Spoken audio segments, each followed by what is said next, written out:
প্রথমত তারেক জিয়ার 31 দফা দাবি আজকের এই দিনে আমরা ঐক্যবদ্ধ হয়ে ওয়াদা করছি যে আমরা বাস্তবায়ন করবই করব।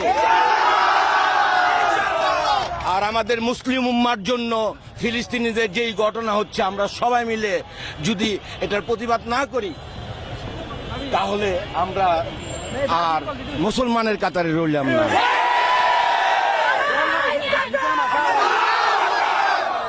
আমার নারায়ণগঞ্জবাসী, আমি যদি আমার নারায়ণগঞ্জবাসী আমার শরীরের চামড়াদা, আমার শরীরের চামড়াদা জোতা বানাই দেয়, আমি নারায়ণগঞ্জবাসী ঋণ কখনো শোধ করতে পারবো না। আমরা রাজনৈতিকভাবে যে এই ধরনের হ্যাঁ প্রতিপন্ন হয়েছি শেখ হাসিনা গভর্নমেন্টের দ্বারা, আমাদের নেক্সট জেনারেশন এই ধরনের সম্মুখীন যেন না হয়, এই জন্য আমরা সর্বোচ্চ সব ধরনের ভূমিকা রাখবো।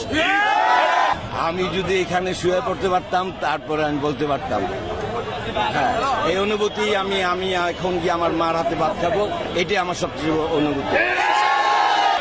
সর্বমূল্যে এই প্রশাসন, আগামী দিনে এই প্রশাসন থাকবে। আমরা এই প্রশাসনের সহযোগিতা করে একটি নতুন প্রশাসনের মাধ্যমে মানবতার ভিত্তিতে সবকিছু রক্ষা করব।